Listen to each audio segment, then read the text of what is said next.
সদ্য গোষ্ঠী ধরে বেড়াই বসছি অষ্টমীর দিন আইটিআই প্যান্ডেল দেখার জন্য। আর সেখানে যায় তো পিতিশা এমন মরণের খাওয়া দেশে যে রাস্তার মধ্যে হাগা ছুটছে। তাহলে চলো গাইস কি হয়েছিল ভিডিওটা একেবারে প্রথম থেকে শুরু করা যাক। রেডি ঠান্ডাঠালি খাওয়ার জন্য আমরা এখন বেরিয়েছি কলাটি যার উদ্দেশ্যে।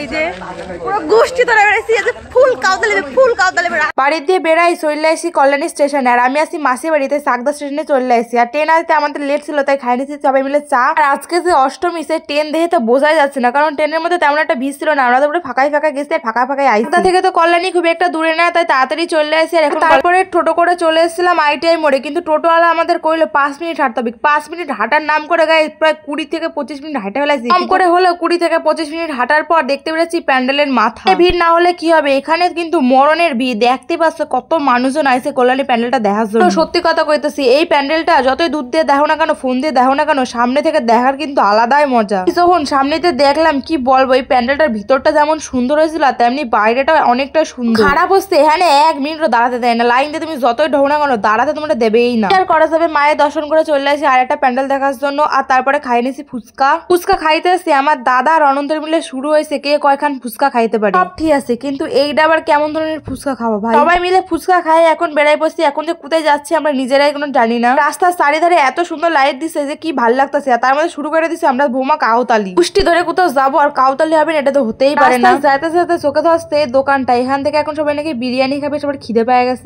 এখান দিয়ে 6 জনে 3 প্লেট বিরিয়ানি অর্ডার করছি। ভালো হবে কি হবে না তার জন্য, কিন্তু তারপরে সবার দেখি প্লেট পুরো ফাঁকা, কারণ বিরিয়ানিটা খেতে অনেক সুন্দর ছিল। তারপরে আমরা আবার 1 প্লেট অর্ডার করছিলাম। ধারণা করতে পারি এখানের বিরিয়ানিটা খেতে এতটা টেস্টি হবে, সত্যি খুব ভালো খেতে। তাই আমরা আর কোথাও যাইনি, ডিরেক্ট চলে আসি স্টেশনে। এখন যাবো বাড়ি। ট্রেনের সামনে দাঁড়াইতে আমার কি ভালো লাগে, কিন্তু আমরা দাঁড়াইতে দেয়নি। এটা হলো তখন পর্যন্ত সব ঠিকই ছিল। আর টোটোতে উঠা শুনি কি পিতিশা কইতেছে ওর নাকি হাগা চাপছে।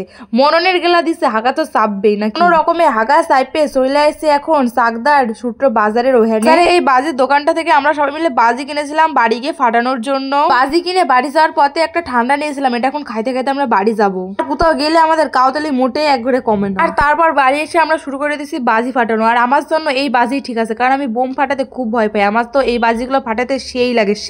সবাই মিলে এমন বাজি ফাটাচ্ছি যে ধরতেই পারবেন এটা দুর্গাপুজো নাকি বাবার বিয়া লাগছে। তাহলে গাইস আজকে আমার ভিডিওটা এখানে শেষ করলাম। তোমাদের সাথে দেখা হবে নেক্সট কোন মিলি ব্লগে। টাটা।